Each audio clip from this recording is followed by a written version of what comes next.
From the National Catholic Register, this is Register Radio, bringing light and clarity to the news and topics that affect your life. Presidential politics are heating up in the United States as the National Party conventions soon get underway. We look now at presidential fitness for office, party platforms, and how the race to election 2024 is shaping up. Register staff writer Peter Laffin joins us with news and analysis. Then we discuss the Synod 2024 in light of the latest working document that will give the discussion of the Vatican's October meeting its framework. Register senior editor Jonathan Liedl joins us. I'm Jeanette DeMello, Executive Director of the National Catholic Register and your host on Register Radio. I'm joined now by Peter Laffin, who is a staff writer for the National Catholic Register. He has been a contributor at the Washington Examiner, the Catholic Herald, the Catholic Thing, and Real Clear Politics. Peter, what an incredible moment we're in right now where a former president is challenging a second president for a second term. This is really a crazy moment where the country is debating whether they're fit for office, either of them. So on Thursday, in a solo press conference after the NATO summit, President Joe Biden tried to quell calls for him to drop out of the presidential race. I don't know, maybe some will consider his performance there strong enough to secure his spot, but what we're looking at is recent polls just before the press conference saying that former President Donald Trump leads President Biden. So at least one poll, the nonpartisan Pew Research Center survey from June 11th shows that roughly 6 in 10 voters, that's 6 in 10 voters, describe both Biden and Trump as embarrassing. And this is exactly why I would say this is a strange and incredible moment. So Peter, let's talk about the context of this moment. What has happened in the last few weeks to get us here? Well, I'd say you're exactly right that this is an unbelievable, unprecedented moment in the history of our politics. So many dramatic twists and turns, and nearly none of those twists and turns have anything to do with the issues facing our nation. So right. In that regard, you can see this as, wow, maybe this is bad news for our country, but it's great news for whoever gets to make the movie someday. That's true. Because this is the dramatic twists and turns are really just incredible. A few weeks ago, and this feels like 5 years ago at this point, given all the news that's happened, Donald Trump was found guilty for a number of felonies in the Stormy Daniels hush money trial. Immediately following that, he raised unprecedented amounts of cash from his base. Many people saw the conviction as politically motivated. And then we had, obviously, one of the biggest earthquakes in the history of American politics, Joe Biden's debate performance a couple of weeks ago at this point, where he just looked completely out of it and not up to another 4 months of the presidency, let alone another 4 years. And ever since that moment, there's been this steady drumbeat of calls for Biden to drop out of the race from within the Democratic Party and from all of the different major cultural centers that sort of control the mainstream Democratic narrative. We had George Clooney come out a couple of days ago in an op-ed in the New York Times. We've had a number of senators and congressmen. Just today, another important Democratic congressman called for Biden to drop out. And this kind of led us all to last night's press conference at the NATO conference, where Joe Biden gave what many people are saying was a very good performance, certainly better than he did at the debate a couple of weeks ago, where he appeared totally in command of foreign policy minutiae. He still had his regular Biden-esque slips of the tongue. He called President, he was trying to say Vice President Kamala Harris, and he said Vice President Trump. And earlier in the day, he had meant to say President Zelensky, and he said President Putin. And many of the media are trying to jump on that as more proof that he's not ready. But I also hear a lot of other voices saying, Biden's always been like this. He's always had a tough time getting names out, and he has a stutter. And so what it appears to be the result of last night, which everyone billed as the most important press conference of our lifetime. Everything is the most important something of our lifetime now. And it seems that Biden did well. He didn't hit a grand slam, but maybe we could say in another baseball analogy, he hit a double. Yeah. And that this would give him enough breathing room to stay in the race for at least a little longer. Right. And of course the other options are probably what keeps the Democratic Party on their toes and a little bit nervous, because you've written a story that says that the other option is Kamala Harris, and that she would be the one to lead the ticket if Biden does step aside. And you have a story on NC Register called "It's Going to Be Her." That's a quote. Momentum builds for Kamala Harris to run in Biden's place, and so really I think that's the other option, and I guess that's what we're watching as we lead up into the Democratic National Convention in a few weeks, where in all reality this wasn't supposed to be the discussion. It wasn't supposed to be who's on the ticket. So I guess let's put a pause on that for a second, because I think we should turn to the most immediate convention, which is the Republican National Convention, which takes place this coming week. And I think there's a little bit of contention going into that, maybe some disappointment, especially from pro-lifers, because of the new party platform, which is not strong on abortion and takes steps backwards. So you've written about this as well. What are we looking at as we head into the RNC this week in terms of discussions about the platform and other things? So as we turn to the Republican National Convention, the big news that came out this past week had to do with a revision in the language on the abortion plank on the GOP platform. And this came after months of pretty intense behind-the-scenes haggling and sometimes sniping that spilled out into the media. Between leaders in the pro-life movement and President Donald Trump and his closest advisors. This all stems from a moment back in April when former President Trump announced that he was no longer going to support a national abortion ban. And he was going to say that we're going to leave it up to states' rights. And that has touched off just a string of events and very intense discussion behind the scenes. And it kind of came to a head last week when it turned out that the new GOP platform did, in fact, remove a call for a constitutional amendment to protect life. This is an incredibly significant moment in the history of pro-life American politics. I've talked to some older political experts who'd say that this is the most divided the Republican Party has been from the pro-life movement since the days of Gerald Ford, and you can see why. There just seems to be a lot of daylight in between the priorities of one side and the priorities of the other. When Donald Trump was on Capitol Hill in June to speak with Republican congressional leaders, he urged everybody to, quote unquote, speak correctly about abortion, and this meant, let's not talk about bans on any level. Instead, let's talk about states' rights. Let's talk about the will of the people, how the fall of Roe v. Wade brought the abortion battle to the ballot box. He wants it talked on that level.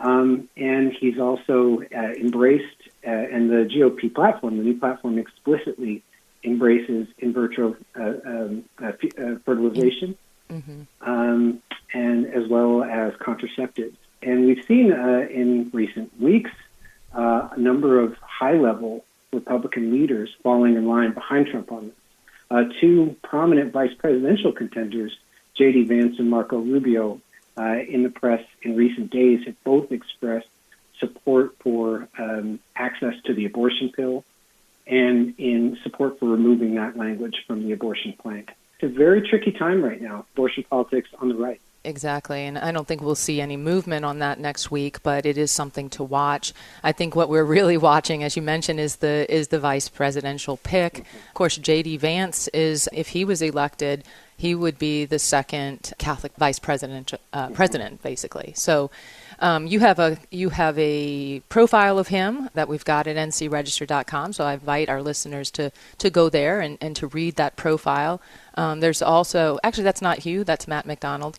But you have a profile on Doug Burgum. And this is, right? Yeah. of course, another vice presidential candidate that we should be looking for. So really, there is just so much in the works right now. And as we close, we've just got less than 2 minutes. But, one of the conversations has been around Donald Trump. I mean, he has not kept the pro-life caucus happy, but he seems to be really leading in this race, and he's keeping a lot of people happy. Why do you think that is? Well, first of all, I think it's really important for the pro-life movement to be very clear-eyed about. Donald Trump got everything he wanted out of that platform negotiation. And he got it despite numerous warnings from high-level pro-life leaders.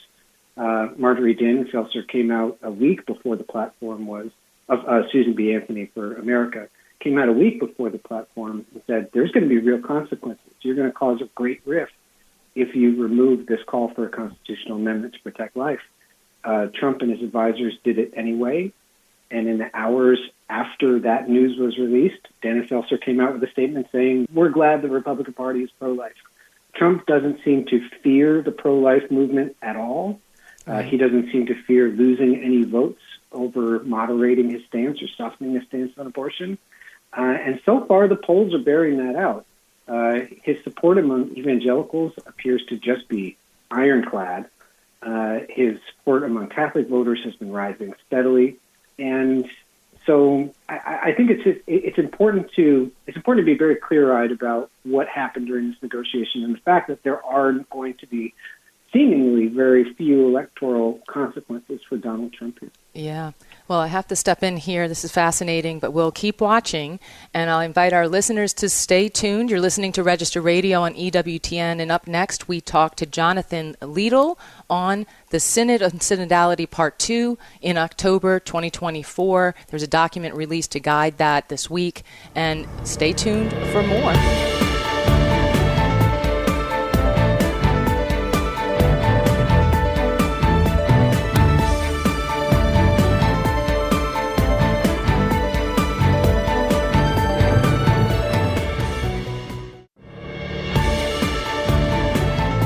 Let's return to Register Radio on EWTN. Welcome back. I'm Jeanette DeMello, Executive Director of the National Catholic Register and Catholic News Agency, your host here on Register Radio. The Catholic Church is in the midst of a multi-year Synod on Synodality that includes 2 gatherings of bishops and other Catholics from all over the world to discern how to become a church more inclined toward listening and accompaniment. The second of the 2 gatherings happens in October 2024. The working document for that October meeting was published last week, and it focuses on how to implement some of the 2023 Synod's aims. So we're going to talk about what that document says with Jonathan Liedl, who is the Register's senior editor and who was on the ground at the Vatican last October covering the Synod. Welcome, Jonathan. Great to be with you. This 30-page document, it's a working document called the Instrumentum Laboris, has a very different style than the one last summer. What are some of the highlights of this one?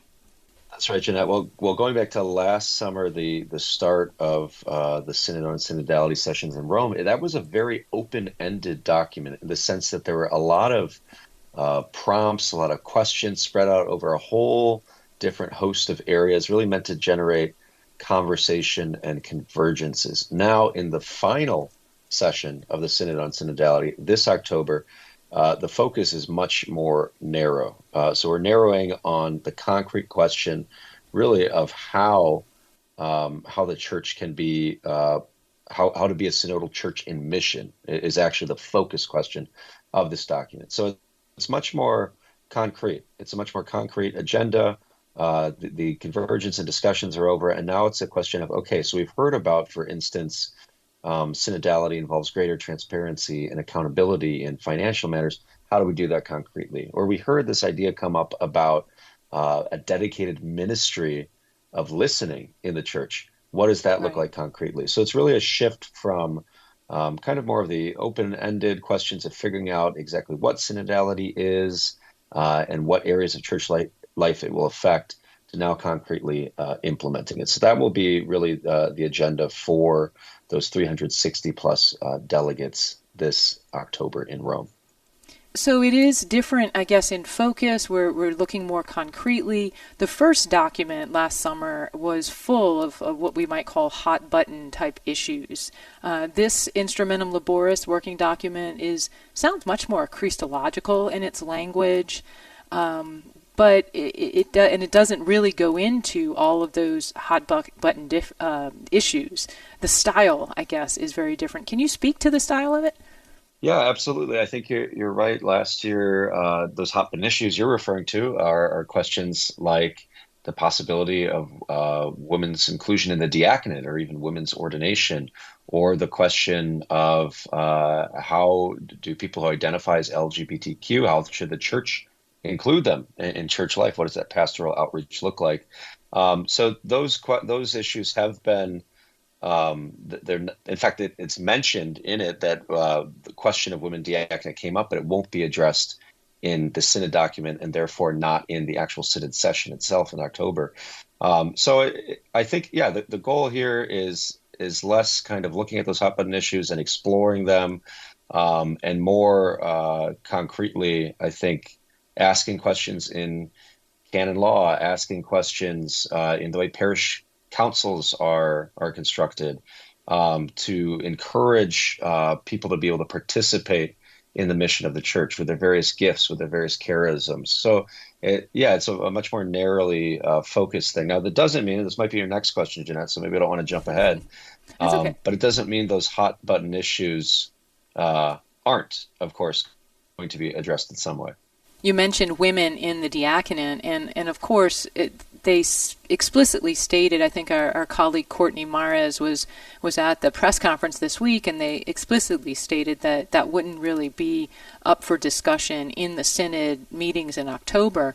But there is a working group, and we were able to confirm that there is a working group that the Pope has asked to consider that very topic. What do you know of that?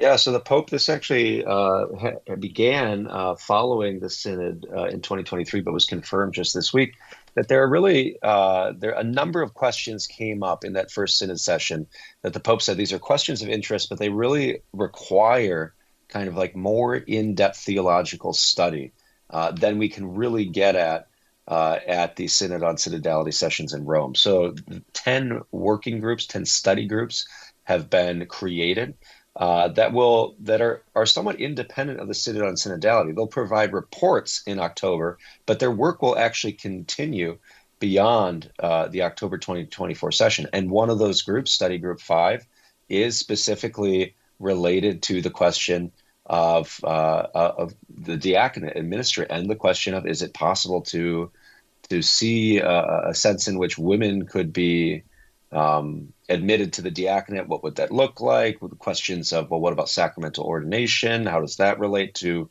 the fact, of course, that we have male-only holy orders in the Catholic Church? So that's one of those issues, right? But another one, I think this is study group, I wanted to say 10, is how do we discern controversial doctrinal, ethical, and pastoral issues? So that's another one of these groups that will be discussing matters not as a part of the synod in Rome, but a lot of these hot button issues, whether we're talking about, the church's anthropology, right? Like, how do we understand the human person? How does that connect with emerging theories now, for instance, about gender ideology? So it's a very open-ended kind of question. So these hot button issues, they haven't gone away. I think Right. what we've seen here is that the Vatican said, we want what happens in October in Rome to be more narrowly focused on concretely, how do we become a more listening church? How can people more fully participate in the life of the church? And in order to do that, we're going to take some of these controversial issues and we're going to kind of take them out of the mix and put them on the side. They can continue to be studied, continue to be worked on, but they won't dominate the focus in October. Even though, as we saw in the response to the Instrumentum Laboris being released this week, some groups still desire to push them forward, whether that is in October or whether they see changes that might happen in church structure and decision making as giving them openings to do that. So that is kind of the big change. We'll see how it plays out, and it's something I think that's fascinating, Jeanette, because the activists who have pushed these issues, if you will, in the life of the church, some of them still see possibilities to do that, as well as concerned theologians who have looked at this document. Yes, I want to get into greater detail in that. Now, Jonathan, you've written the story that is published at ncregister.com, Synod on Synodality, Guiding Document Skirts Hot Button Topics, but does it open the door to big changes? And that's what we're talking about here on Register Radio. I'm Jeanette DeMello, and I'm talking to Jonathan Liedl. And so, Jonathan, that is the question, right? It sounds like when you read the document that they've punted kind of to these working groups on some of these hot button issues, and the focus of the Synod will be more on practical matters of how do we get to this synodal style of being church. And it is very fascinating because it does feel like they've punted. And your article kind of explores, I think, these concerns that have been brought up. On one hand, while it's more Christological, on another hand, you can see questions of governance, church governance, and I think we begin to ask, are we changing drastically the style of church governance? So what did the people you talked to have to say? Yeah, Jeanette. So one person to highlight, Chris Ruddy, who is a professor of theology at the Catholic University of America, an expert in the ecclesiology taught at Vatican II. So really the nature of the church. He and a number of other people said, yes, these hot button issues have been removed, right? We're not talking about women deacons. We're not talking about LGBTQ inclusion during the Synod. But there are passages in the Synod. Some of these proposals are open-ended, and we don't know if depending on how the proposed changes are implemented, could lead to a case where possibly the practice on the ground, or even the way that the church discerns and decides its teaching, changes. So a couple of things to highlight there. On the issue of decision making, this is a theme that's come up throughout the Synod on Synodality, and it will come up again in October. There's been an emphasis to ensure that all people are included in decision-making in the life of the church. And so it's a delicate balance, because you want people to feel like their voices are being heard and they matter, while still balancing the fact that Jesus Christ instituted a hierarchical church, meaning that the bishops, not by role of any bishop's intelligence or charisma or administrative chops or anything like that, but by virtue of his ordination, has this ministry of governance in the life of the church. It has this ministry of teaching in the life of the church. And the document, this is something we'll have to keep a lot of attention on, Jeanette, I think, because the document, it notes that there can be an opposition or tension sometimes between when we talk about consultation and deliberation, decision-making. And it, in somewhat ambiguous terms, talks about, well, how can we kind of bring down that opposition between them, right? And it even says that advisory bodies in the life of the church that might advise a bishop or might advise a pastor, a parish council, for instance. It even talks about a canonical formula that stipulates that the votes they provide are consultative votes only. And the document says this passage from canon law should be removed, right, because it's mitigating the contribution that these groups are making. So how exactly the group is going to thread that needle of maintaining a bishop's legitimate authority while also sort of adequately involving lay people, non-bishops, in not just providing consultation, but feeling like they're really involved in decision-making, it remains to be seen. It's unclear. Right. The document also talks about ensuring that marginalized groups have a kind of pride of place in these decision-making processes, which sounds great, but Chris Ruddy said, it also sounds like a code word. When we say marginalized, what do we mean? Are right. people who love the traditional Latin Mass going to be, they might feel marginalized. Are they going to be included in this decision-making? There are concerns that, the secular concepts of marginalized. For instance, sexual minorities is a term we hear used in the secular world, refers to people who identify as LGBTQ. Are they marginalized? Are there injustices committed against them in the church through the church's teaching? And is that the group we're talking about here?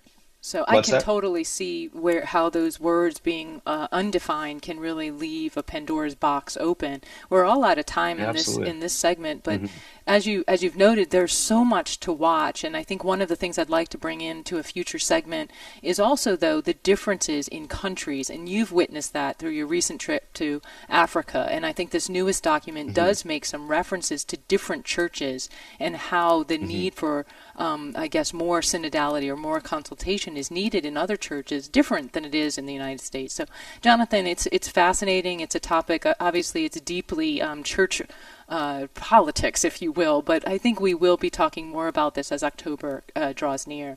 For our listeners, please remember there's more news and analysis at ncregister.com, so check out us online. Thank you for joining us here on Register Radio and EWTN. Together with Matthew Bunson and my producer, Michael McCall, I'm Jeanette DeMello, and until next week, I pray that God bless you.